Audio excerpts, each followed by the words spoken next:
This webinar is hosted by the Systematic Reviews Network in partnership with Horizon Scholars and Centicini team. This is a systematic review Q&A session, so we are at liberty to ask the facilitator any question regarding the topic in question, which is meta-analysis, interpretation, and grade assessment. So the facilitator will do a brief introduction of the topic in question, and then you can ask questions regarding the presentation or pre-made questions on this topic. So our facilitator for today is David Innocent. He's a PhD student at the University of Port Harcourt. So I'll leave the floor for him now. David, the floor is yours, please.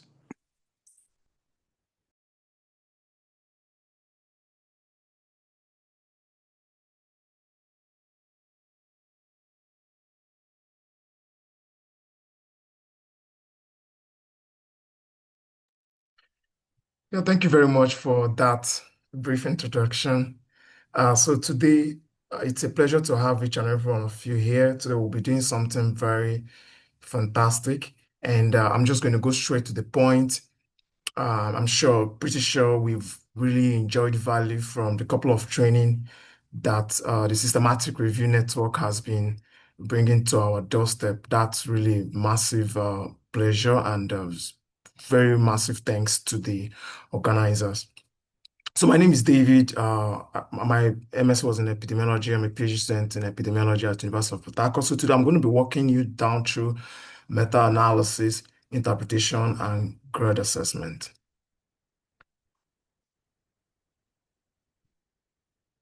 Now, I'm not really going to bore you. I'm just going to go straight to the point. What's a meta-analysis? We all know what it is, right? We're trying to combine results from multiple studies to get statistically one big answer. Okay?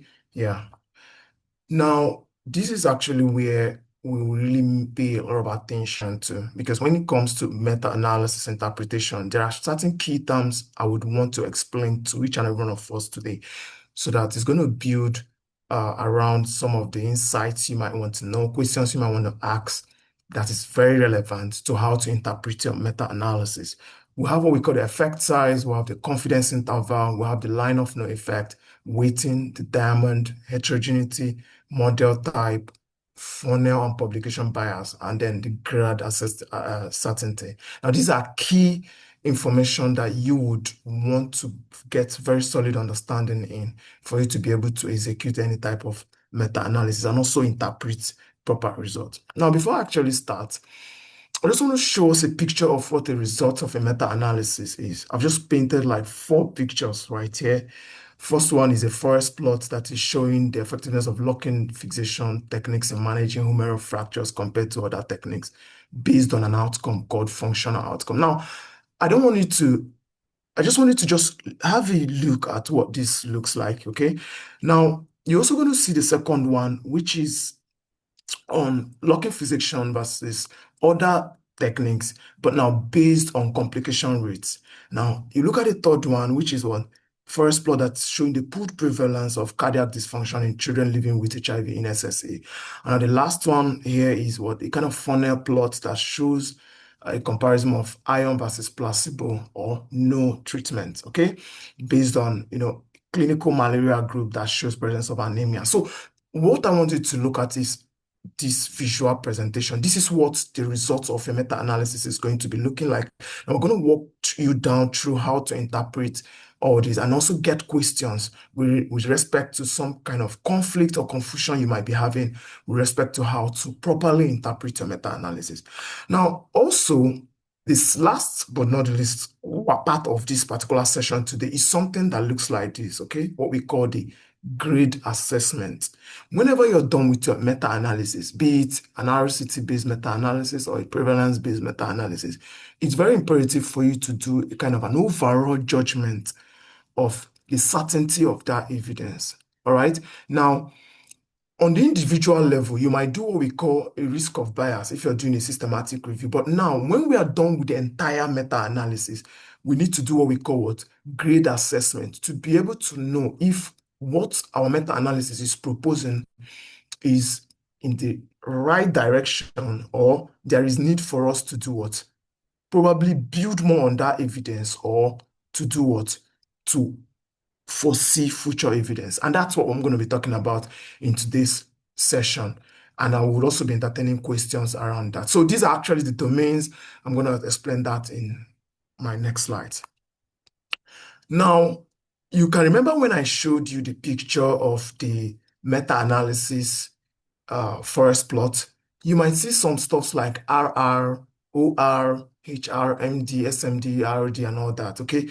Now, what does it really mean? Whenever we talk of the RR, we mean the risk ratio. And when do we usually use it? It's very important to know because that's where a lot of people make mistakes. So we use the risk ratio whenever we understand the risk. We clearly know the risk that we are trying to execute, mostly whenever we are trying to walk around RCTs, cohort studies.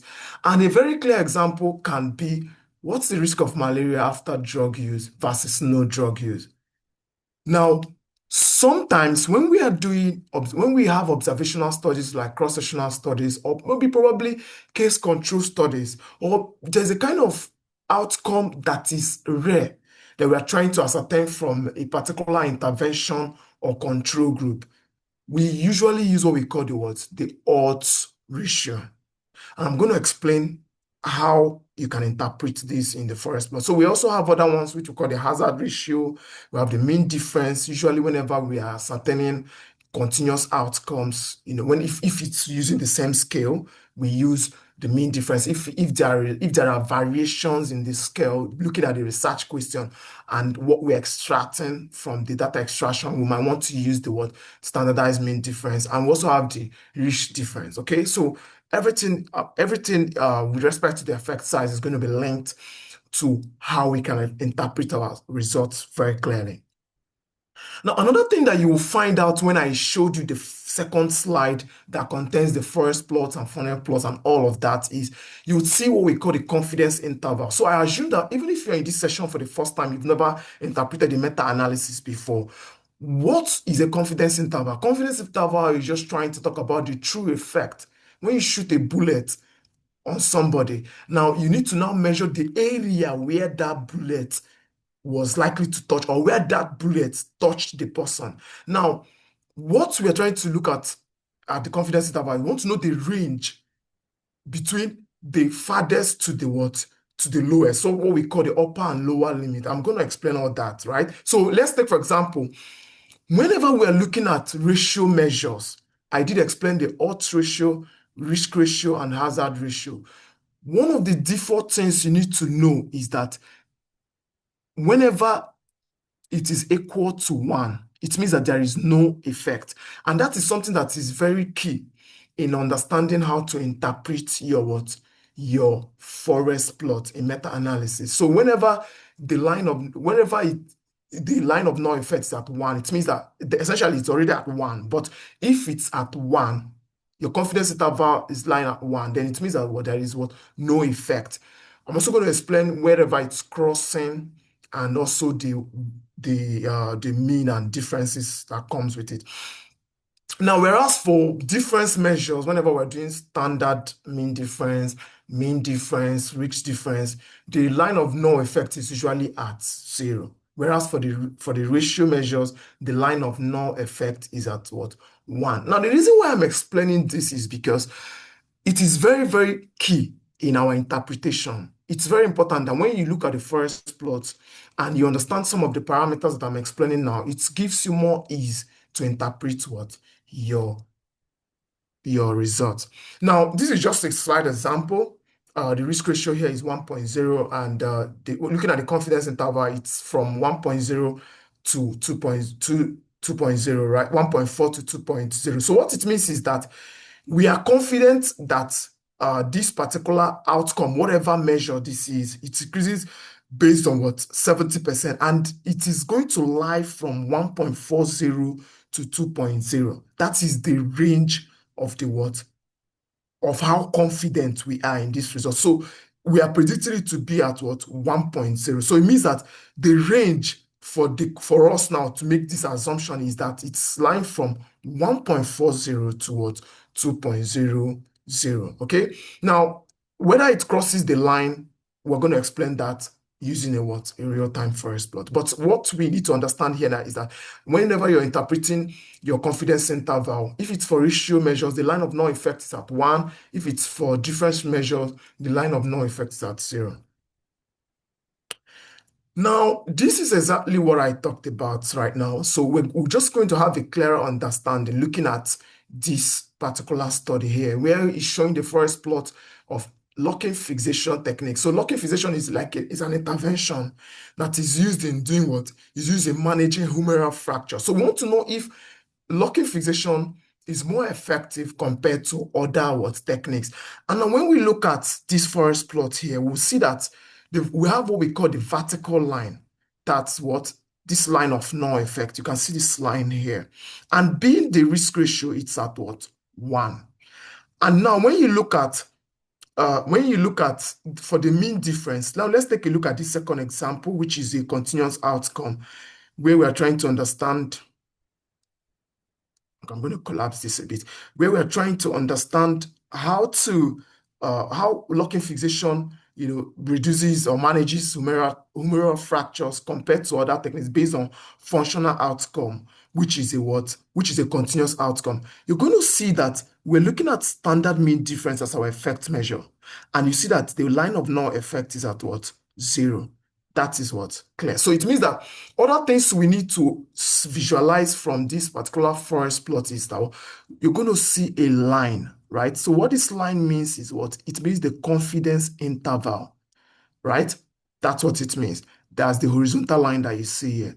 The square means the what? The weighting, okay? It means the what? The weight of this particular study.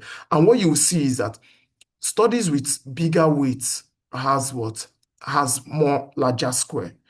And for this diamond here, it represents the what? The overall pooled what? Effect. So I'm going to explain each of these parameters here line by line with respect to what? With respect to this forest plot and what it means for this particular what? Result in your meta-analysis what? Interpretation. So that whenever you do perform your meta-analysis and you visualize this plot, you basically know what these lines what they basically mean and how to textualize it in your meta-analysis result. Now, other things we need to understand, which I've already explained here, is study squares. That's the where does it? Excuse me, please. Okay. Sorry, I was wondering if you could slow down a little bit. Participants have said you're a bit too fast. Okay. Yeah, it was because of the timing. So No, I you can want to. take your time. But Okay, yeah. Yes, that was why I was a bit fast because of the time, so that I can get questions. Okay, but that's fine now. All right. Okay, thank you very much. Okay, now, so let me slow down. Now, looking at this forest plot here, right, there are certain parameters that you can see here. You see the studies, you see the intervention, which is locking fixation. You see other techniques. So this in some other studies, it could be placebo, it could be any other type of a management measure to maybe probably manage humeral fractures. So depending on your research question, that is what will determine the nature of your forest plot. So I want us to have a very good understanding of this forest plot, because once you have a very good understanding of this forest plot, you will basically know how to interpret your study. Now, here is the events. So what does this event means now? So what this event means now is, let's take, for example, we want to compare the effectiveness of locking fixation, right, with other techniques. Now, this event here means number of people probably that had that particular outcome after the intervention compared to the comparator group. Okay, so what this interprets now is that based on the sample size here being 36, 7 people probably developed after locking fixation. Either 7 people developed that condition, depending on how you're measuring your outcome. But what I want us to picturize here, understand here now is that based on the event here is 7. Now, when you compare it with the comparator group for this particular study, we have 10 based on what? 10 people still developed it based on what? After out of the 36 people. And so what that interprets is that this particular event favors the what? Lock-in fixation group. And now what this box means now is the what? The weight of the study. And so that is why it has what? A more higher weight, and that's why the box is more larger. And now what the line, horizontal line illustrates is the what? Is the confidence interval based on this particular lock-in fixation technique that is being administered to this group. So these are the individual confidence intervals of each particular study. And then this diamond here means the what? The overall pooled effect, right? So the width of this diamond interprets the what? The confidence interval, the overall confidence interval. That's why when we trace it down here, it's going to be 0.28. So that's at this line, 0.28. And when we trace it down here, it's what? 1.96. And that's why you see, sorry, 0.96. And that's why you see 0.96. And then it means that the risk ratio is at 0.52. So I'm going to explain how to interpret this, how to textually interpret this. But what I want you to understand here is that I want you to understand what the forest plot looks like, even if this is your first time of doing a meta-analysis, because the idea here is that we combined all these studies together to get the overall pooled estimate, which is this diamond here. And we will now use based on the positioning of this and the fact that it doesn't cross this, the line of null effect, it's not touching it rather, to make our what? Interpretation. So how confident are we about this? About lock-in fixation technique, managing humoral fractures, based on complication rates as our outcome. So this is based on what? Complication rate. That's our outcome. So this is just some of the things you need to understand about the forest plot, right? Now here, based on the total, this is the total sample size for this particular group. And this is also the sample size for the comparator group, which is other techniques. And this is the study weights. Just like I explained, we have higher weights for studies that show more higher sample. Studies with higher sample size has what? More higher weights. How do you know that? When you add both of these, you see that it has more higher sample size compared to this. And also, when you look at these particular parameters here, this is the individual confidence interval of all the studies. When you trace this down here, for example, let me take study 2 from Platt et al. You see that it's lying at what? 0.12. And this is what line at what? It's crossing that line, 1.05. So I'm going to explain how to interpret this overall result. Now, another thing we have here is what?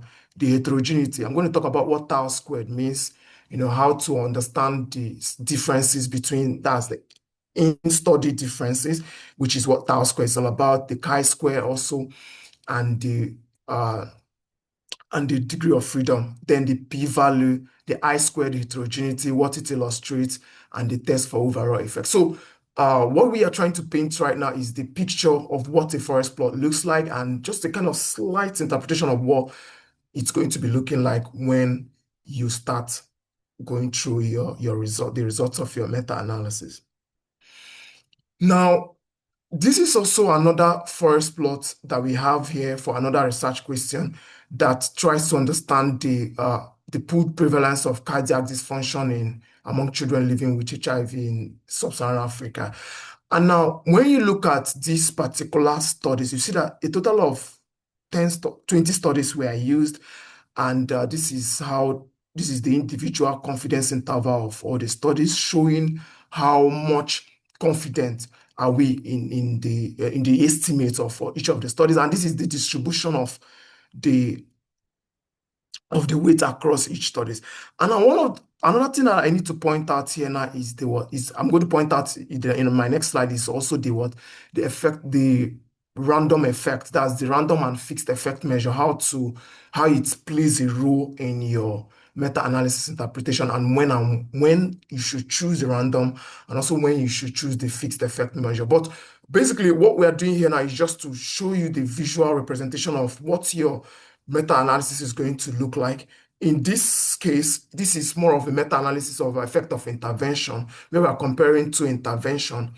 This is for a risk ratio, while this is for what? Mean difference. Whereas for this particular illustration here, this is a meta-analysis of pooled prevalence, where when we are trying to compute effect estimate from observational studies, right? Prevalence studies. Probably you want to do a meta-analysis to understand the prevalence of malaria in a certain group. Now, there are certain information you need to extract from your studies if they are pre-calculated, or if you've got the individual prevalence data from each of those studies, then you've got to extract them and represent them in a forest plot. And this is what basically it's going to look like. So I'm going to be definitely ready to get all your questions.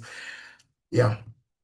So with respect to weighting, like I said, bigger studies get bigger votes, like we talked about. Large samples, more weight. Precise studies sometimes get more weight. What do we mean by precise studies? What we mean by precise studies is, take for example this, when you look at, a study is precise, is very precise when the confidence interval is very narrow.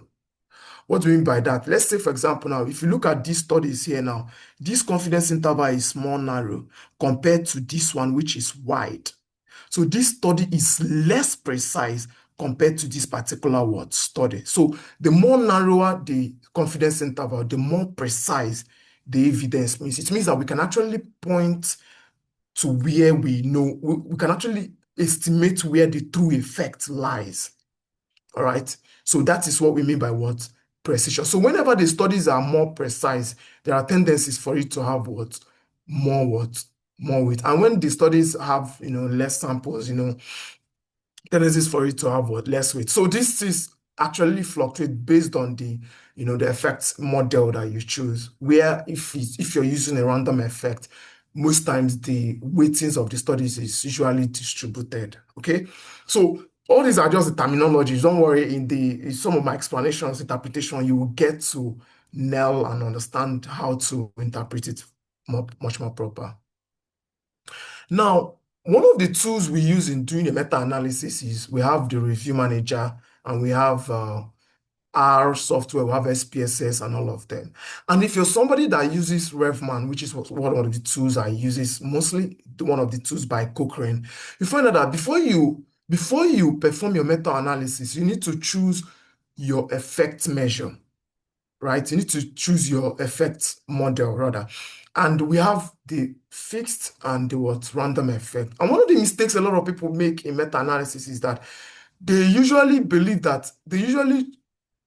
or have the assumption that their effect model is one that comes as a result of their I-squared. Remember that we choose our effect model before we even enter the data. So it means that if you're using your I-squared to determine your effect model, whether it's fixed effect model or random effect model, it means that there is bias. So it means that there are certain pre-information we need to see before we know the particular effect model to choose. When I go back to these studies now, you see that here in this forest plot, there is random here, and there is what? Random here. There could be also other studies that are fixed, okay? But somebody might be asking, what informed my choice of random or fixed? Now, one of the things that informs your choice is what? The study design, when you're anticipating heterogeneity, looking at differences in the population group, and probably the intervention you're trying to do is meta-analysis that has several interventions, or there are quite differences there. And also from your own reasoning, because sometimes we also induce our own bias. We induce our own subjective view in making some of these decisions. Because when you now say, okay, there are differences in the population, and there are differences in the study groups, then there are tendencies for us to do what? Use a random effect, compared to maybe when there are similarity in the groups, then we need to select the fixed effect model. So we choose a fixed effect model whenever there are, just like I explained, whenever the studies, have one common true effect, and whenever there is a kind of similarities in the population, we choose the fixed effect model. If there is no major clinical or methodological difference, we also choose the what? The fixed effect model. In short, whenever there is what? Low heterogeneity, when there is homogeneity from the studies that we're actually visualizing. So there are tendencies for us to select the what fixed effect model. Remember that these things determine how you're going to interpret your data in your meta-analysis. Because if you choose the wrong model, there are tendencies for you to have a biased result. And being a computer, most times the computer will always generate a result for you. It will always generate the forest plot for you, and you make wrong conclusions. And when you make wrong conclusions, it means that you inform decision wrongly. So it's important for you to understand the criteria for you to choose your model. It's just very simple. If you're doing a study that has high similarity, very homogeneous, there is a lot of similarity in the study. Take, for example, you're trying to compare paracetamol versus placebo, in reducing fever. Now, how do you even know that this study is homogeneous? Maybe probably the baseline for assessing maybe the dosage for paracetamol is common. It's common amongst all these studies. Then it means that what? There is likelihood for us to use a fixed effect model before we even start seeing our I squared. So you don't just interpret heterogeneity based on your what? Based on I squared, because we anticipate what to choose, the model to choose before that. So it's contrary to the random effect model, where we select a random effect model when each study estimates a true effect, when there is differences. Just basically understand that it's when there are differences. You take, for example, you're doing a study on prevalence of depression among university students in Africa, or you're trying to understand if breastfeeding reduces child obesity among people from different countries. And maybe you're trying to do a study that the outcome measures are different. Maybe this one is measuring it in millimeter mercury, the other one is measuring it in centimeter cube, the other one is measuring it in different measures. Then in that situation, you need to choose the what? Random effect measure. But now in a situation whereby you don't understand what to choose, I advise you to choose the what?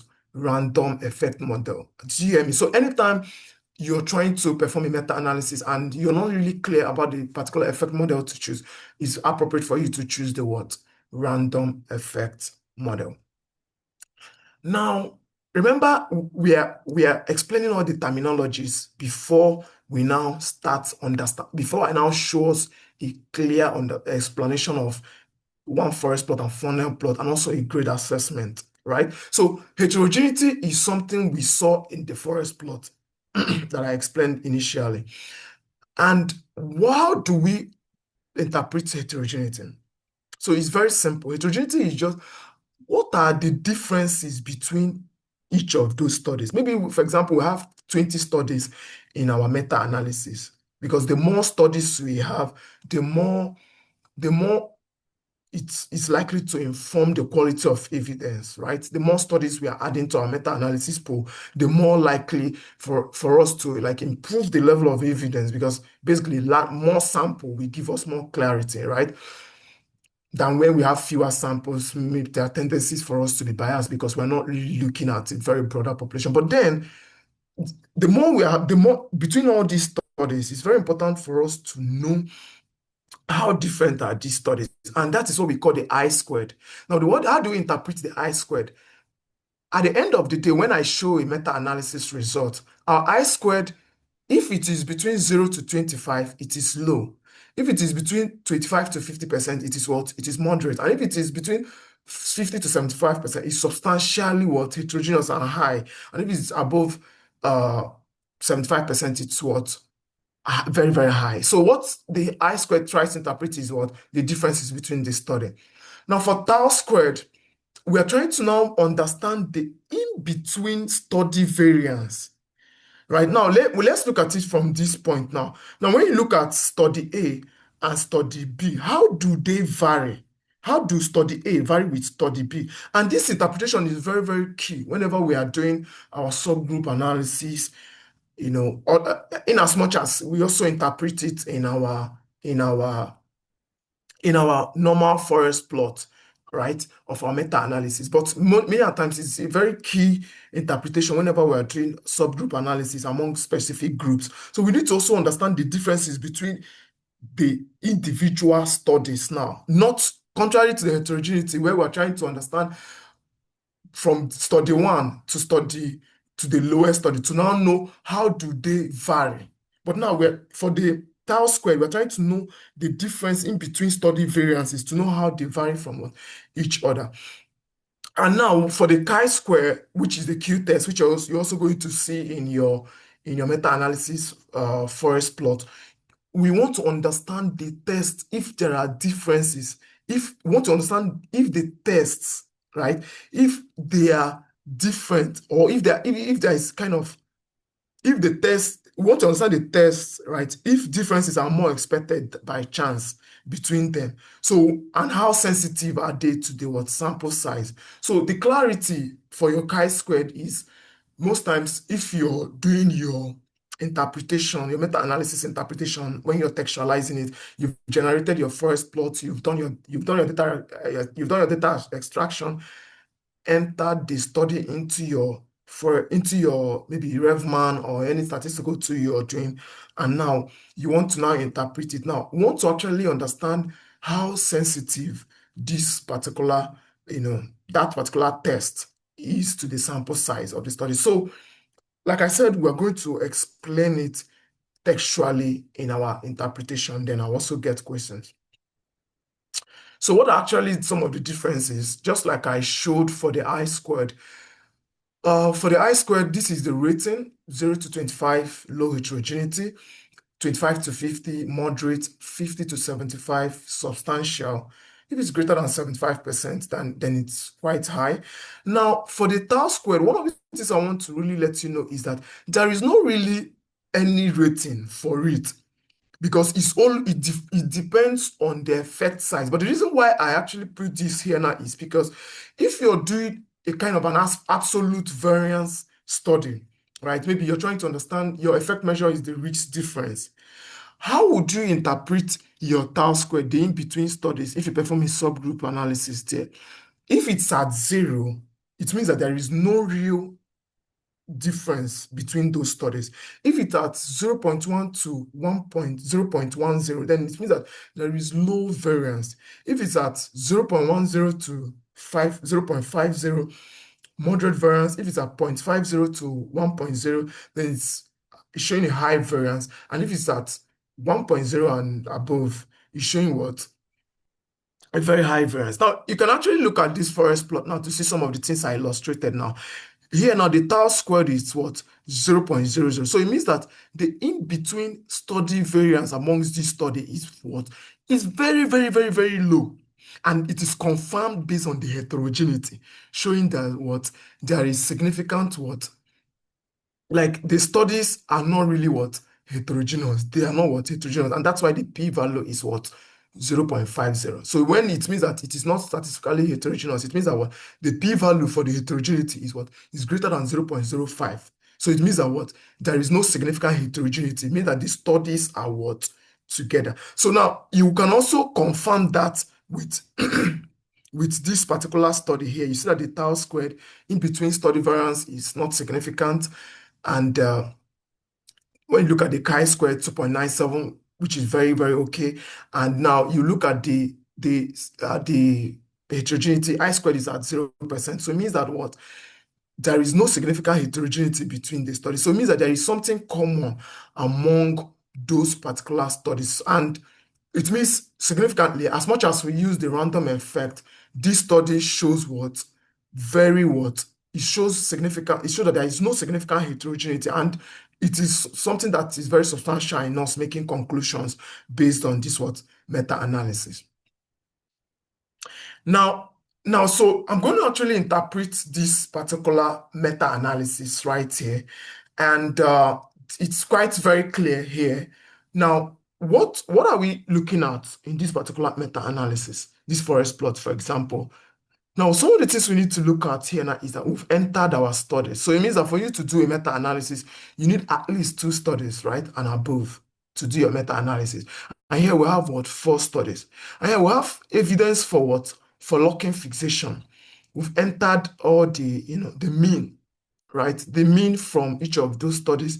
And we've also entered the what? The standard what? Deviation from each of the studies. So it means that for you to do your meta-analysis, you must extract all these parameters from the what? Individual study. So it means that when you go to study by Ken A, you're doing a study on locking fixation versus other techniques. You need to extract the mean, the standard mean based on that particular intervention that is being what? Administered. That for locking fixation, you extract the mean, you also extract the standard difference. Now, in a situation where you don't have the standard difference or you don't have this particular parameter, you can also use the RevMan calculator to calculate it. Okay? You can use the review manager to calculate it, to calculate any missing value. But now the key ones that you must get is you must get your mean and you must get what? The sample size of the study. It's very, very paramount. Okay, so this is the sample size of the intervention for this particular study, and this is the mean, and this is the standard difference. This is the sample size for the comparator group. This is the weight. This is the confidence interval based on this particular study. And now what it means is that we'll do the same thing for all of these studies. And now what we have here now is the overall pooled estimate here, which is 0.6. And now how are we now going to interpret this study now? For example, now what this study means now is that looking at this particular forest plot here now being at 0.86. Now what it means is that it's showing that this particular locking fixation techniques improves functional outcomes, which is which is this outcome, right? Compared with other methods, as the diamond is one that is lying at the right side. Because of, if you look at the interpretation here, you see that 0.6 here, when you trace it from here, this is 0.6. That's, if you trace it from here, 0.6. And then when you look at when you look at the lower limit here, you see that 0.62 here and 1.10 of how confident we are based on this particular interpretation. So what it means is that the pooled standard mean difference, which is our selected effect measure here. Remember, we talked about several effect measures: standard mean difference. We have risk ratio, odds ratio, risk difference, and all of that. So based on this particular one, so what it means is that the pooled standard mean difference, which is this. So how do we write this result here? We put the 0.86 based on the 95% confidence interval, the lower limit being 0.62 to 1.10. So it shows that locking fixation improves functional outcomes compared with other methods, right? And this particular confidence interval is not crossing 0. Remember that the line of no effect for any difference measure is 0. And what it now means is that individual studies contribute, some of the individual studies contribute to varying weights. Chen et al. Has the most, and that's here. The reason why I textualize it is so that it will be so clear to each and every one of us while we're looking at it, and showing it has more higher weights because of it has more higher sample size, and then it also shows that heterogeneity is negligible.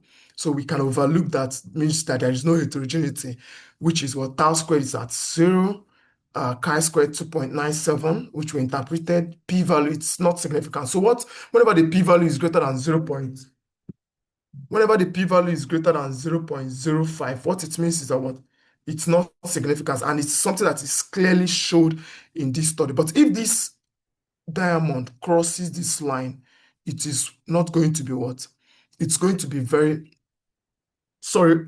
I'm interpreting this particular diamond now based on heterogeneity, right? and I squared is at 0%, meaning that there is no significant heterogeneity amongst the studies. So it shows that what the studies are clinically consistent with no meaningful variations in the population or methods. So a random effect was actually used, but using a fixed effect measure, fixed effect model would also show, similar results. So in this situation, now, even if we change this to a fixed effect model, it's definitely still going to, show us the similar results. So it means that there is a lot of safety in this particular interpretation here. Now, what I'm going to do right now is one of the beautiful things I'm going to do right here now to make this very simple now is that I'm going to just show us some kind of interpretation based on this particular 95% confidence interval. Because everything we need to understand from this forest plot is that we need to understand where the diamond is lying, and we also need to understand the length of the confidence interval. And then the most important result we need from this particular forest plot is the overall pooled estimate. Now, this is just like an example that I'm going to show here, where we are trying to interpret the mean difference. Take, for example, we're looking at a research question that is trying to understand if a new hypertensive drug reduces systolic blood pressure. Now, let's assume that the final parameter we have here is that the mean difference, which is something here, right, is that we have minus 5.2, confidence interval is lying at minus 7.8 to 2.6. Now, what's the first thing we need to know before we interpret this result? Now, the very first thing we need to understand with respect to this particular continuous outcome interpretation is that our mean difference, the line of null effect for our effect measure for mean difference is usually lying at 0. So what it means is that for minus 7.8 to minus 2.6, it is not touch crossing our it does not cross 0. So what this thing means is that the treatment reduces systolic blood pressure by 5.2. Now, if you look at this here now, if you look at this particular result here now, it's by what? Once you subtract this now from 100, it gives you the percentage, improvement of this particular treatment, of this particular treatment. And what it means here now is that for the treatment here, it reduces systolic blood pressure, which is what we're looking at in this research question, by 5.2 millimeter mercury on the average. And that's why our confidence interval is lying at 7.8 to 2.6, okay? And it doesn't cross the 0, meaning that the effect is statistically significant. So we're actually very confident that the true reduction is between minus 2.6. Remember, that's like our confidence, where we are having confidence based on our interpretation. And then based on this particular effect measure here, we have our result here to be 0.85 to 0.85 being our odds ratio, and the confidence interval is at 0.6 to 1.40. Now, what do you see from here? One of the things you're going to see from here now is that line is crossing, 1.0. So automatically, it is not significant. And our confidence interval here is too wide, because from 0.6 to 1.40, it's wide. Now look at it from here. Let's look at it from here now, for example. So what it means is that 0.6 is going to be around here to 1.4. So it has crossed this line. So if we are going to have a forest plot there, our diamond has crossed this. And once our diamond crosses this line of null effect, it means that it is not significant. If there is something key for you to understand in interpreting your forest plot, is the position of the diamond. It means it's just, once I look at the diamond, I already know if it's significant or not. Because once this diamond crosses, it means that that confidence interval is going to cross. And that is why when you look at this particular illustration here, it means that our confidence interval is lying at 0.85. So it's lying between 0.6 to 1.40. So we're estimating it to be at 0.85. So what this means is that what, as much as it suggests that there might be a 15% reduction, which is, when you multiply this, when you convert this 85%, subtract it from 100. So it means that what there is actually an increase, there's an odds of it having what? And a 15% reduction. But then, since our confidence interval is crossing 1, remember that the line of null effect for odds ratio is what? 1. Whereas for differences is 0. Here it doesn't cross 0, but here it's crossing 1, which is our line of null effect. So what it means is that what? The true effect could be between 40% or 40% increase. That's like 40% of this to 100, 40% this from 1. So it's not what significant. So automatically, one of the reasons why we always prefer our confidence interval to our p-value, which we usually use before in making statistical conclusions. Usually we use p-value whenever p is greater than or less than 0.5. We say it is significant or not significant. But the reason why a confidence interval is more better is that it gives us more clarity where the true effect lies. That is one of the reasons why confidence intervals, whenever we're using the confidence interval to estimate our, whether our treatment effect is significant or not, it is much more better than the p-value, because p-value will just tell you p is less than 0.05 is significant, but we don't really know the region where it is lying. But the confidence interval exposes us much more further to tell us that, okay, this is where our particular effect estimate is lying from this particular region to this particular region, and this is where we can see that this particular treatment is much more effective from that null effect, or maybe there is increased risk or there is less risk. So let me interpret another one now to make it, because the more we interpret, the more clearer we understand, because this is one of the key things that is there. Now, if you look at this particular result here, the risk ratio is at 0.40, right? That's where we have our overall, that's where we're estimating the effect to be. And now our confidence interval from the lower to the upper limit is at 0.25 to 0.65. So what it means is that what? It is showing that what? It is very significant because it doesn't cross our line of null effect, which is 1. So what this means in a research question, like if mosquito net reduces malaria risk, it means that what? When you use BEDNESC, it reduces the risk by 60%. How did I get this 60%? It's from here. 60% from 1. Do you understand? Let me show you what it means now. Take, for example, this. Right? Let me use this as an example now. So this is what? 0.4. So from here to here, so this is the risk at how much risk it reduces what? This particular group developing what? Malaria, right? So that's like 60%. So if it is 0.2, that means it's what?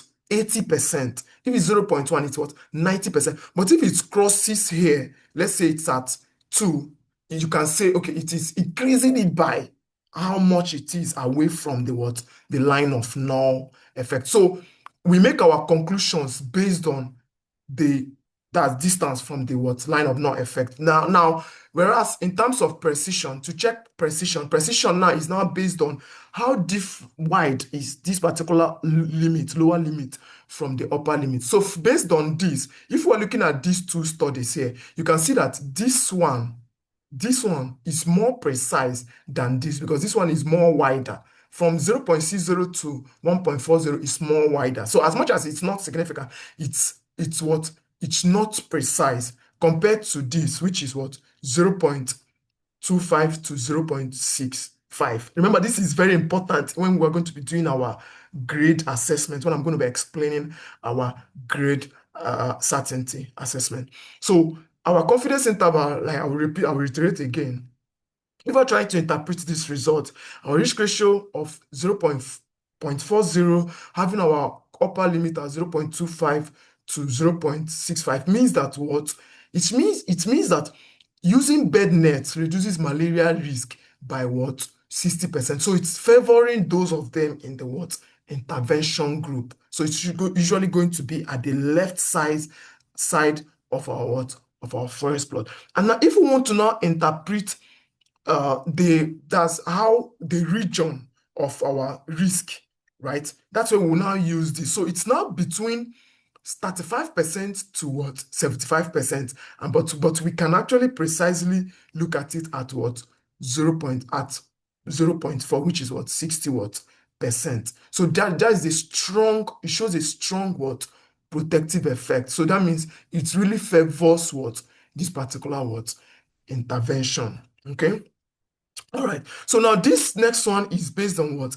Our hazard ratio. So what do we mean by a hazard ratio? Hazard ratio is another type of effect measure that we use in interpreting our meta-analysis or forest plot. So essentially, one of the things you need to understand here now is that let's assume what type of risk are we looking at? When we have this type of result, let's say 0.95, which is our overall pooled, effect that's based on this hazard risk, right? And now we're having our confidence interval from 0.7 to 1.20. Now, what do you see from here? One of the things you're going to see from here is that it crosses our what? It crosses our line of null what effect. So what it means is that what? It's not significant because it crossed 0 to 1, 1.20.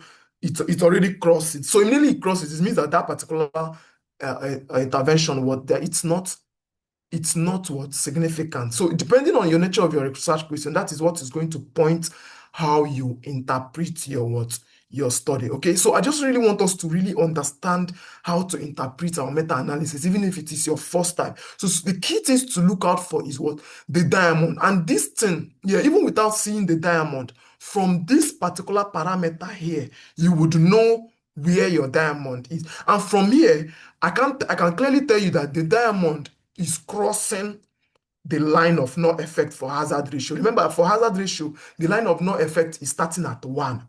But for all mean differences, what do we mean by mean differences? Studies that are using continuous measures like 0.0 decimals, all those kind of studies, right? It's going to what? Its line of no effect starts at what? 0. So that means in that scenario, our line of no effect here has already been crossed. So automatically, it is not significant. So what it means is that what? It means that the hazard ratio suggests that there is a fast 5% recovery, but it still crosses what? 1. So that's why, what 5%? What is the distance between this overall pooled effect here to 1 is 5%. Look, this is 60%, this is 15%, and this is what? This is continuous outcome. So that's why we use, we interpret it based on what the continuous measure there. Now, I want to be sure we really understood this particular forest plots because it's quite very imperative for us to interpret our meta-analysis. And I just want to let you know that even if you really understand how to do a forest plot, how to interpret your forest plot really very well, you already 90% ready to submit your meta-analysis because further evidence about funnel plots, is just more like kind of an extra activity that you might want to do in your meta-analysis reports. Okay, you can always publish your evidence with your forest plot interpretation well put into place, right? Even without your funnel and your grad, right? You can definitely. So I'm just going to actually explain this. Okay, yeah, Fortune, you have a question?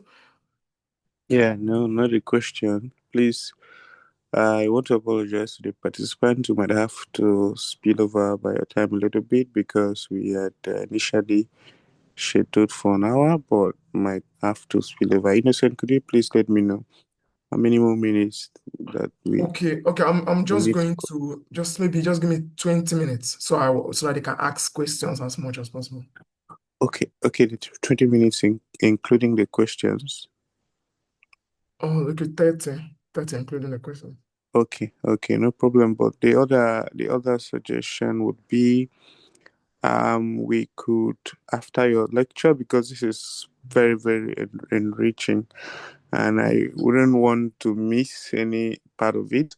So I was wondering if we could do the lecture and then maybe schedule another time for the questions.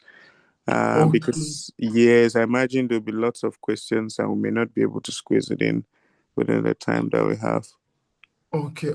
So I should take my time on, okay, because I'm trying to. Yeah, yes, we can clear the recording and then we schedule another time for Okay. the questions. All right. Okay, that's great. That's great. Thank you very much. Because I was trying to just make sure I don't, No beat problem. into So we'll our time. take so I just want to beg our participants to take max 30 more minutes to complete the lecture, and then after that we share the recording with you, and then we can schedule another time to take all your questions. Thank you very much, and we really apologize for the for the change in plans.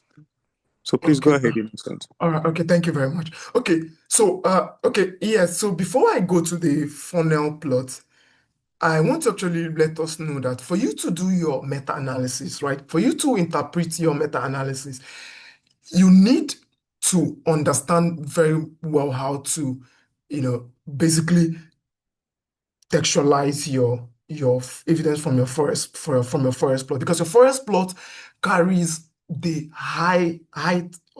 carries the high weight of the evidence that you're trying to propose. So once you get all these insights, right, and you understand how to make decisions, and you know how to basically textualize what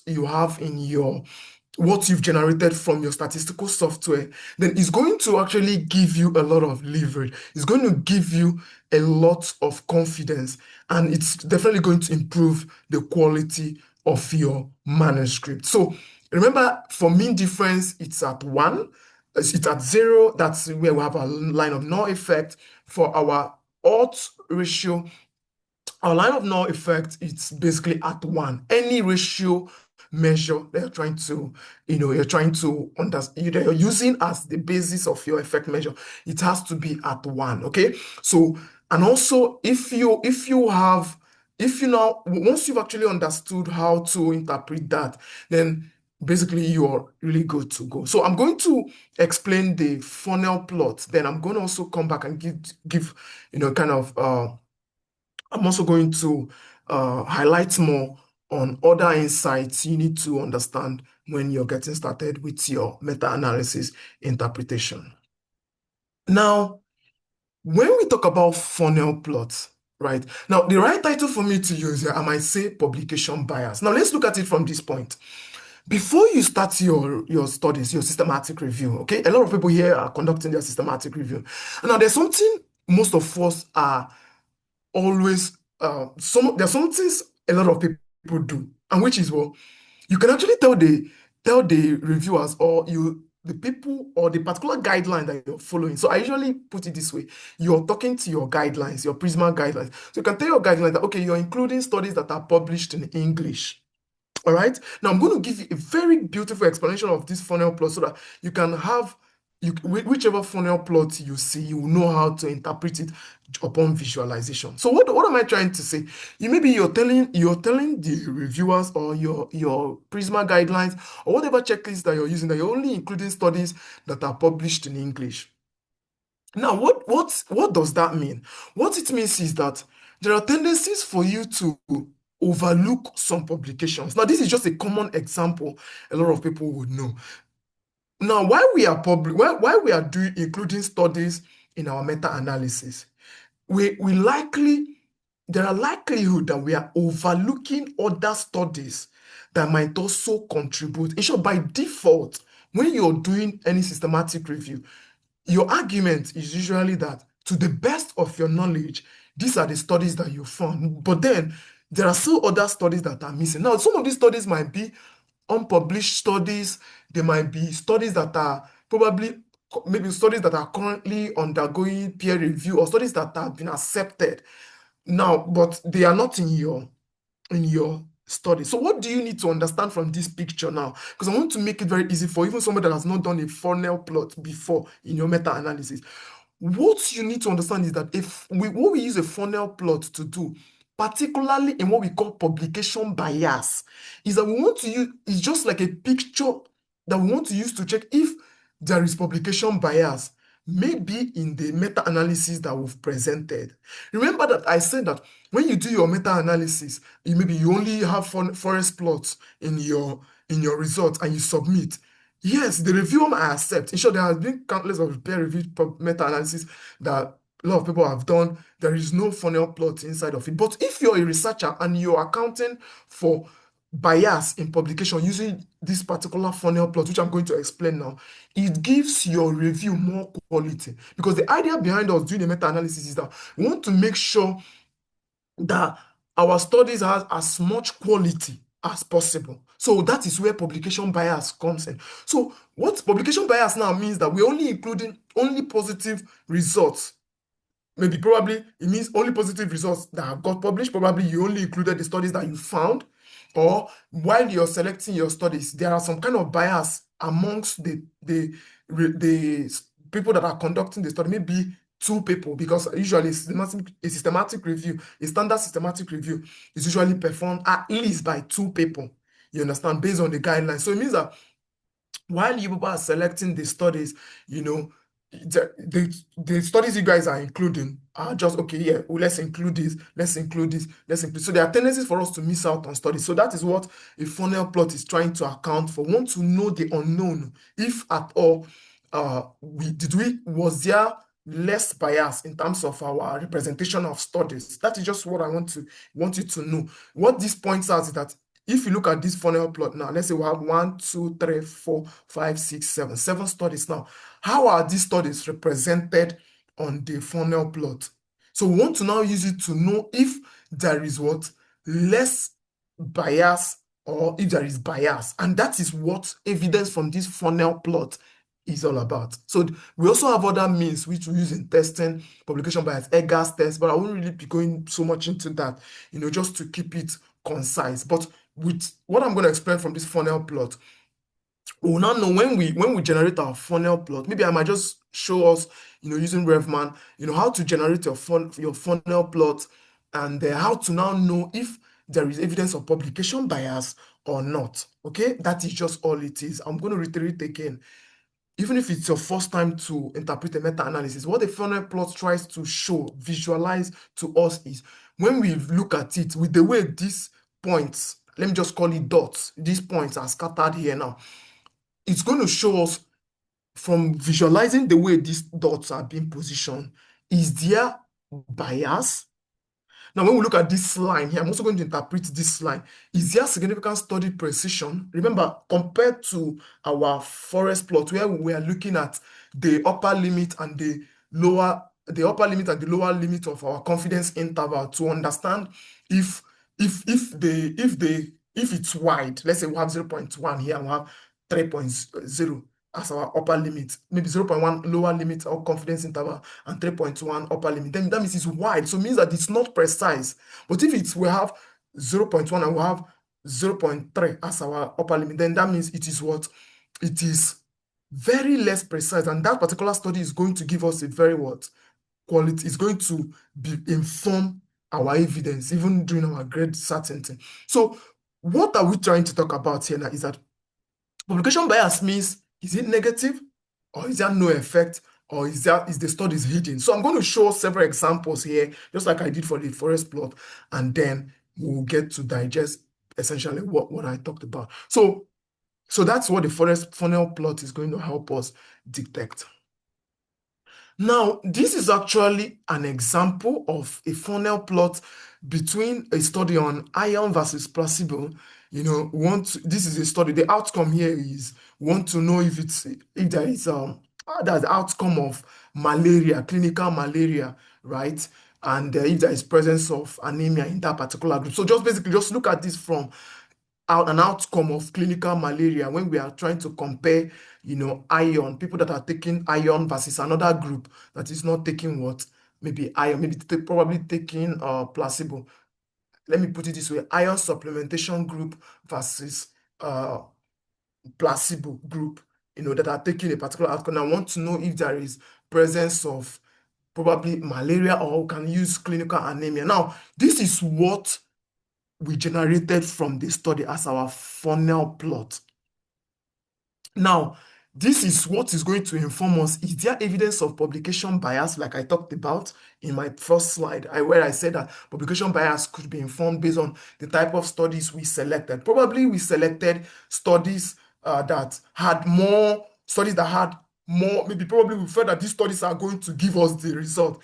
Because basically, when you're looking for a study, when you're trying to conduct any study, you're looking at, okay, this one has so intervention, or this one is reporting prevalence compared to this other one. Then you're now saying, okay, these are the ones you're including.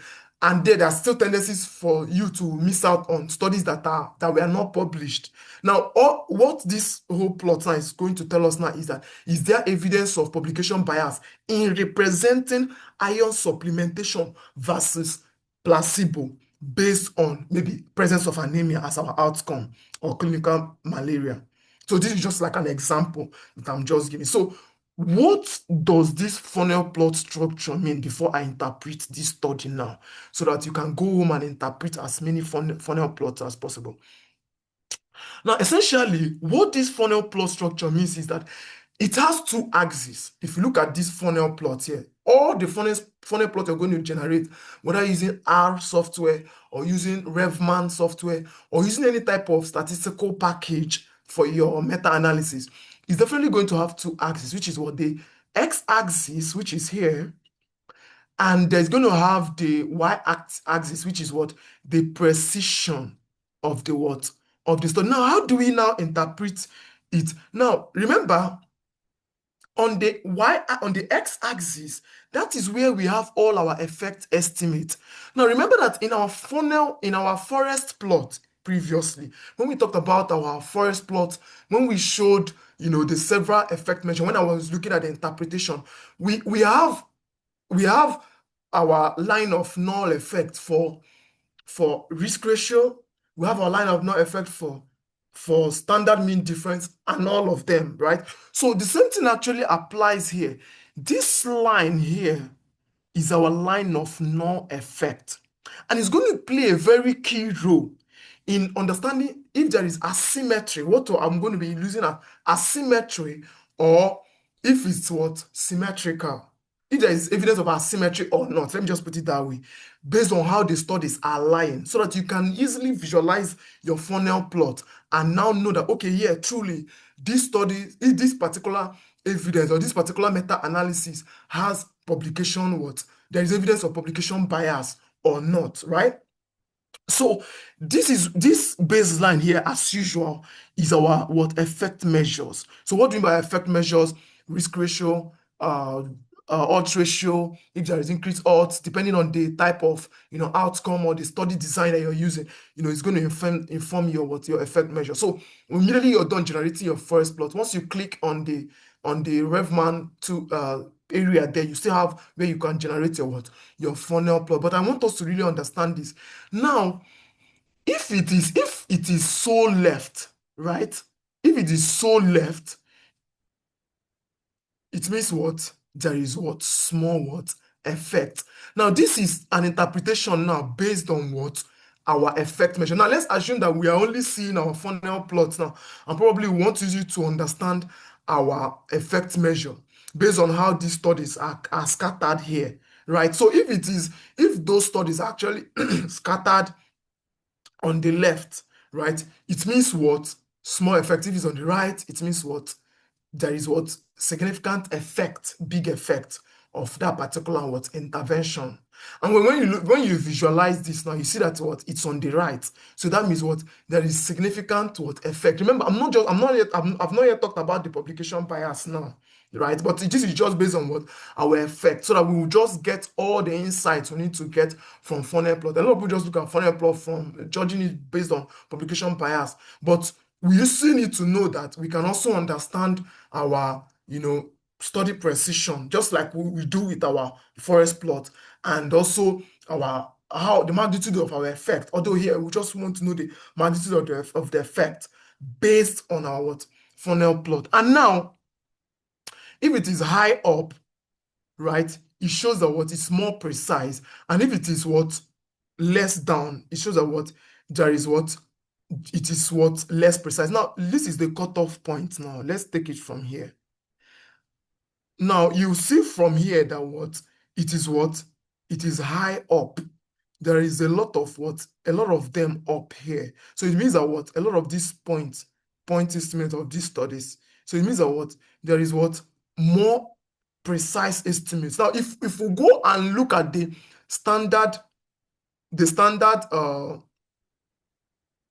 if we look at the if we look at the standard, it's more like if we look at the forest plot illustration for this particular study, we're going to see that there is large precision, from this particular study, which makes it very difficult for us to make conclusion because of from the cutoff of this funnel. And that is why if we want to interpret this particular funnel plot, now we're going to just say that the funnel plot is asymmetrical, as small studies tends to show higher risk of malaria, while large precise studies cluster around no effect. That is here. You see some of the large studies here compared to this.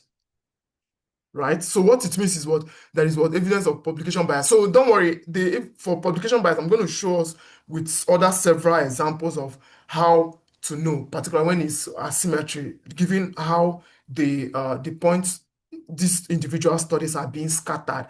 If they are arranged here, if the individual studies are arranged on both axes, the negative and the positive axis, then it means that there is less publication bias.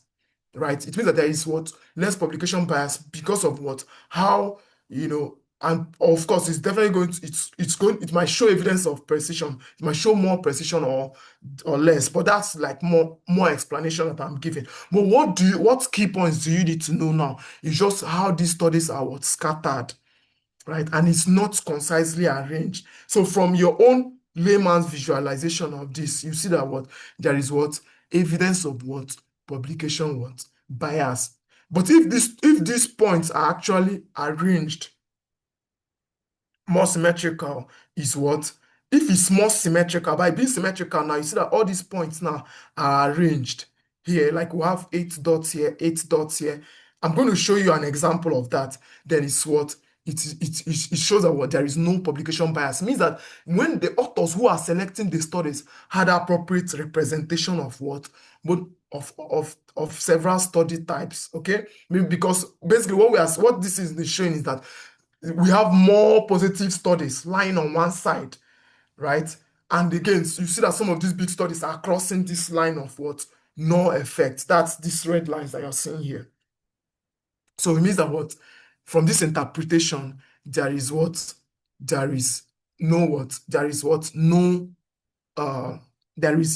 evidence of publication bias, which is lack of representation of the studies. So it makes, as the researcher now, you can actually go more further now to make your conclusions that, okay, yes, there is evidence of publication bias from here, and you can actually report that in the limitations of your systematic review, and also probably do what we call EGAS tests, which I wouldn't want to really not to waste so much of our time. Now, I have actually really made this very simple, in a table, particularly what to look out for if you really want to have a very concise understanding of this particular funnel plot. And now, what do you need to look out for? One of the things you need to look out for is symmetry or not symmetry. What's symmetry now is that if it's balanced, look at this now, it's not balanced. There is a lot of studies clustering here and here. So probably this might be positive studies, negative studies. So it's not it means that probably let me put it this way. Now, you can actually say, okay, your negative studies, unpublished studies or published studies. Let me just explain it that way now for you to understand. And they are well balanced on the on the funnel. Remember, this is a funnel plot. So this is like a funnel. All right. So it means that it's going to suggest evidence of publication bias if they are scattered. But if they are not, which means that they are now symmetrical, in that case, there is no publication bias. And that is what we have here, right? So if it's a balanced funnel, symmetrical, like I said, it means that publication bias is very unlikely.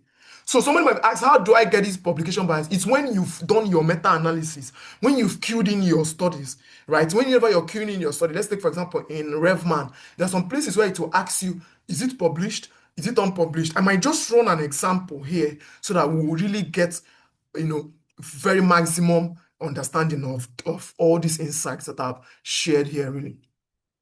And then if it's asymmetrical, it's what? Publication, it's what? It's possible bias. So that's just like we saw there now, how scattered it is. And then one side of the funnel looks cut off. So there are other things that you need to see, right? If there are missing small studies, like here now, these ones now. Now watch some of the studies now that are outside of this particular funnel. Now look at how I'm going to interpret it now. So if some of the studies now are actually out, right? Just understand that if, let's say, for example, you look at the way your studies are being positioned now, and so many of those studies are shifting out of the funnel. So it means that what there are some studies, there is bias. So what bias means is that there are studies that you did not add. You understand that we might have overlooked. And there is not just that we might have overlooked it. There is no full representation of the studies that should be included in the meta-analysis. Probably only positive studies, or depending on the research questions, studies of positive studies were included, and we didn't really represent all other studies. That's what we mean by what? Missing studies. So if it's heavy on the right, here, it means that it's high on positive studies, just like here, you can see it. And if it's heavy on the left, it's high on what? Negative what? Studies. So like I said, you can just see it as unpublished studies versus published studies. Or probably you have other criterias based on your what? Your research question and the effect estimate that you're looking at. Now, remember, I didn't just leave you with publication bias. I also taught you how to explain, how to interpret your funnel plot with respect to what?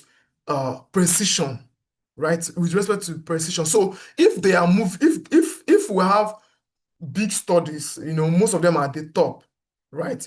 It means that what?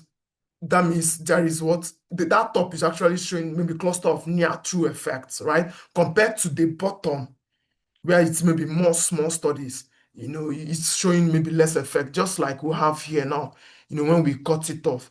And there are also other things to look out for. But one of the key things I want you to know, whether as a beginner or someone that is getting started with your meta-analysis, is that the fundamental thing you need to know when you're interpreting your funnel plot is what?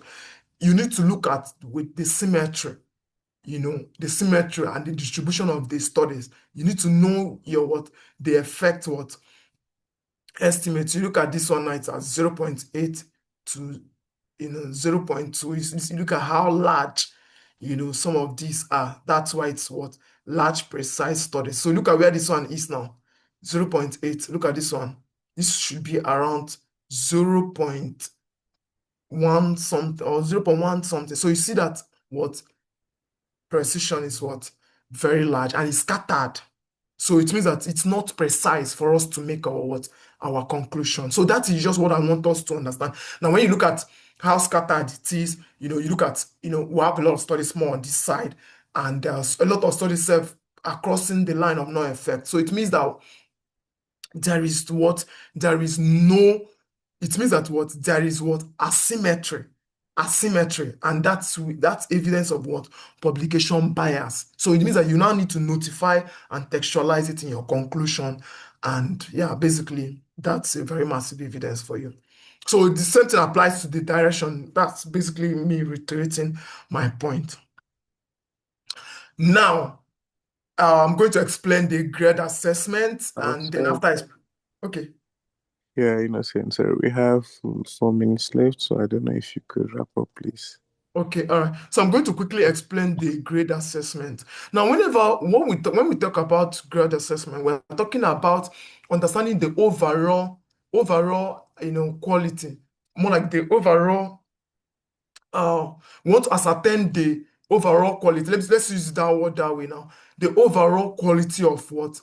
Of a particular meta-analysis, to know how much certain, are we to use findings from that particular meta-analysis. That's just what I want you to understand from what? Grade assessment. So let me just explain it now as a baby. Now we have 3 levels. We have the high certainty, moderate certainty, low certainty, and very low certainty. Now what it means is that at the end of your meta-analysis now, for each of those individual meta-analysis, forest plots now, we might have to now note if there is what high certainty, moderate certainty, or what low certainty. So I'm going to go straight to the point now. So based on our grade assessment, we have 5 pointers that we use in our judgment. Remember, we have 4 levels, right? We have 4 levels. So it means that for us to make our judgment, when you now take your meta-analysis from that, when you have your forest plots now from your meta-analysis, how are you now going to make your judgment? Now you're going to make it based on 4 categories. Risk of bias. If that's the risk of bias now is based on the normal quality assessment you perform from the study, what's the overall, what is how did you ascertain the overall risks? Were there concerns and all that? They want to understand the inconsistency. Is there inconsistency? Is there indirectness, imprecision, publication bias, which I'm going to explain now. Now, let's look at it now based on our time now for RCTs. Now, I'm just going to explain for RCTs now. Now, whenever we want to do our grade rating, we usually start from our 4 point, right? So for RCTs now, let's just start from 4 point. What do I mean by 4 point? We assume that it has met all these criteria. Looking at the meta-analysis forest plot now, right? Now, we'll now be going down. Now, I'm going to show you how we'll do that now in a jiffy. Now, what do we do now? Now, the first thing now is we look at the risk of bias for the study. Now, what do we ask? The question we now ask based on the risk of bias is, we ask, is there, from the overall risk of bias assessment from that particular meta-analysis, what do we have?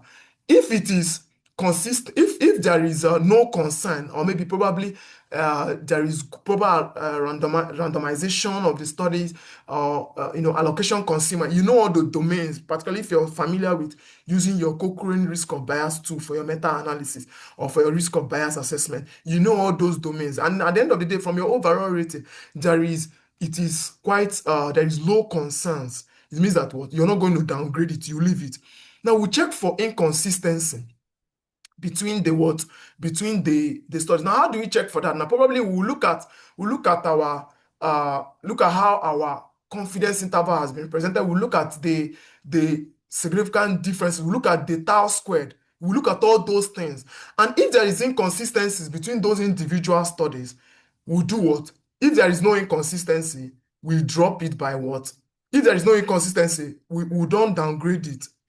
Now, if there is indirectness, I'm going to explain this now in my next slide quickly. If there is indirectness, we do what? If there is, we drop. But if there is not, we don't drop. And then if there is imprecision, what was imprecision? The wideness of the confidence interval. If it's very, very precise, if it's together, if it's precise, we don't drop. But if it is very imprecise, we do what? We drop. Now, if there is publication bias, based on our funnel plot, right, we do what? We drop.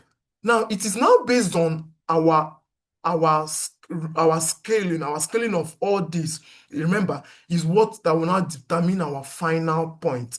And that is why if it is at 4 points, it is high here. If it's at 3 points, moderate certainty, low certainty, 1 point is what? Very low certainty, okay? And that is the point here. I've left the points here just for us to look at this and what have clear understanding. So I'm just going to show us an example here. I don't really want to waste so much time, to explain. Now, let me explain this example. I think this is going to be more of the last thing I'm going to explain. This is a meta-analysis of ibuprofen for reducing post-operative pain, right? And this is just like a grade assessment. Now, when we look at these particular domains of the grade, right, we have risk of bias, first one. And now, when we looked at the risk of bias of those studies, we found out there was low risk across the RCTs. It means that they properly satisfied the domain that is used in judging the quality of each of those trials that were conducted. So we didn't downgrade it, right? So the reason was that there was proper blinding and there was complete data and all that. So what do we mean by inconsistency? Remember, I talked about inconsistency being our heterogeneity. So if our heterogeneity is low, all those parameters you have in your forest plot, will be very crucial in your grade assessment. All the parameters you have in your first plot will be very, very crucial in your grade assessment. And the parameters you have in your funnel plot will be very crucial in your what? In your grade assessment. So that is why if you look at the lecture, we explain the forest plot interpretation, then explain the funnel plot before our grade assessment. So it means that our I squared was low. So that's why we have what? We don't downgrade. If our I squared is really heterogeneous, what do? We downgrade by maybe by 1 point, right? And that's why for if it's whenever you're doing an RCT, whenever you're doing a meta-analysis of intervention, just meta-analysis of intervention, where you're trying to compare between two groups. And as you know, for you to do a meta-analysis of intervention, RCTs are the gold standard in ascertaining any intervention. So what it means is that you need to make sure there is what? There is proper, note of what the population groups, maybe whether was there direct evidence relevant to your question? Does it really relate to the evidence? Do you understand? At the end of the day, does your research question satisfy the outcome of your result? So these are some of the things you need to look out for. Remember that the grade assessment is done when you're done with your meta-analysis, and you can actually do it for individual forest plots if you want, right? So that's why for forest plot, if the funnel plot is symmetrical, remember we talked about symmetrical, if it's evenly distributed, we do not downgrade. So these are just like criteria for not what? Downgrading. Let's say here now it has high certainty because of what? When it is satisfied all the domains for our what? For our grade what? Assessment. And that's why it has a what? High assessment. Now, contrary to this prevalence-related meta-analysis here, where based on risk of bias, many of the cross-sectional studies had unclear sample size. Now, for prevalence or observational meta-analysis, we usually start from the lower and start adding them, because usually observational studies, they show significant risk, you understand, in terms of their grade assessment. Although most times what some of the assessment we perform is for meta-analysis of intervention. But whenever you're doing a prevalence of observational studies, you need to start from the bottom and add. Rather than subtracting here, you will be adding. You'll be adding. So the risk of bias here for this prevalence study showed that what? It showed that maybe many of the cross-sectional study had unclear sampling. So we downgraded it. We left it there. For inconsistency, I squared was high compared to this -1. Indirectness, studies from different countries with different tools. Now look at here now. Here now, what it means is that what there is relationship between the population groups, amongst the population groups. So there's more likely for us to get what? A related outcome. So here now, because of that variation, we did what? We downgrade. Imprecision, wide confidence interval, we downgrade. Asymmetry, we downgrade. So here now, what it shows is what? Very low what? Very low certainty. So also, I also want to let you know that one of the ways you present your summary table for your meta-analysis, particularly during your grade assessment, is that, well, this is usually how we usually present it, right? You've got your outcomes, the number of RCTs, and that's the number of RCTs or the studies that were included. So let's take, for example, now, hold on, let me just show you something. So let's take, for example, here now, I'm trying to do a meta-analysis for this, right? So I'm going to include the number of studies. Now, based on this now, how am I going to determine how am I going to determine whether I'm going to upgrade or downgrade? So this is clearly a meta-analysis of intervention. And here, my I squared shows a particular parameter in my grade assessment, right? And also, looking at the confidence interval here, it also shows a parameter in my what? It shows a parameter in my assessment of my grade, and also the risk of bias too, which I might generate. There's something we call the traffic light. During your sessions on risk of bias, there's something called the traffic light, risk of bias, for meta-analysis of interventions, where we show, studies with clear risk, unclear risk, and all that. It's also going to contribute, to my interpretation. So what am I trying to talk about? For this single meta-analysis forest plot that we have here, that is what we are going to use to do what? That's what we're going to use in summarizing or judging the overall, assessment of this particular what study. And that's where we'll make our criteria, we'll score our criteria. If there is if there is significant risk, noted in the risk of bias, then it means that we'll have to, remove, downgrade, and then probably whatever thing we have, we'll now use it to do what? To rate. And this is just how we're going to present it. So this is our forest plot. This is our overall effect. Mean difference here showing -8, probably increases whatever intervention, pain reduction. That's ibuprofen, increases it by 1.8, and the confidence interval margin is between -1 to is between -2.5 to -1.0, and this does not cross the line of null effect for this mean differential. Remember, it's 0, so it means that what? High certainty, no downgrades. But in this situation of this particular study, we have very low certainty. Remember, I just tried to make sure I capture all the possible scenarios of research questions you might see. That was the reason why I did for intervention and also did for meta-analysis of observational prevalence study. So if you want to get started with your meta-analysis, I recommend Review Manager. That's one of the best tools.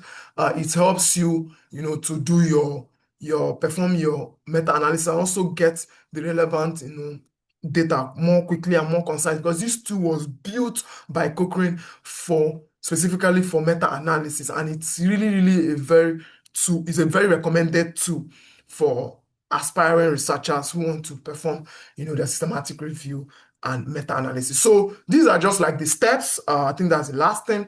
These are just like the steps. If you get started with meta-analysis using RevMan, you open your Review Manager, you create a new file, you enter your project details, you select your effect measure, you import your data, right? Your studies, you select your effect measure, then you select after selecting your effect models, that's the models, you select your effect measures, be it risk difference or risk ratio, whatever, then you calculate the effects measure, whatever outcome they're interested in, and then you do your interpretation. So I want to say a very big thank you.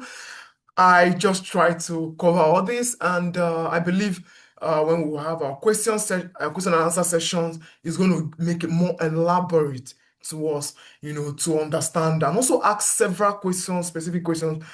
I'll be happy to, answer that. So thank you very much. And I want to really say very big kudos to Systematic Review Network for the efforts they are putting in to make sure systematic review evidence is wide and available to individuals across the world. Thank you very much. Oh, well, thank you so much, Innocent. Honestly, this is a very rich session. You can see from the reactions. I mean, I can imagine why we were not able to cover all this in 1 hour, because it's quite a lot. Thank you so much. Really appreciate, and I can see that the feedback from the participants is quite encouraging. So for the participants, first of all, we really apologize for spilling over your time by almost 40 minutes. We're really sorry for that. And I hope that we can somehow make up for that. So we'll share a recording of the Innocent session alongside the slides with you. And then you can go through. We will let you know in hopefully that same email when we can fix a Q&A session. So we believe that by then you will have even, started a meta-analysis by yourself by downloading RaveMan and trying to see if you can try some of these things, Innocent as mentioned. Well, we can share the file to the RevMan file, because it doesn't really have it's a paid version online out there, but the offline version, I can only share it, that you can download and have fun. That would be so kind. That would be so kind of you. Okay. No problem. Thank you. So I think also participants can go through different systematic reviews and meta-analysis to see how the meta-analysis was interpreted and how they can correlate what they have learned today with what is out there in the published studies. Mhm. So thank you so much, Innocent, and I hope everybody enjoys the rest of their day. We'll let you know when we are meeting again. Thank you.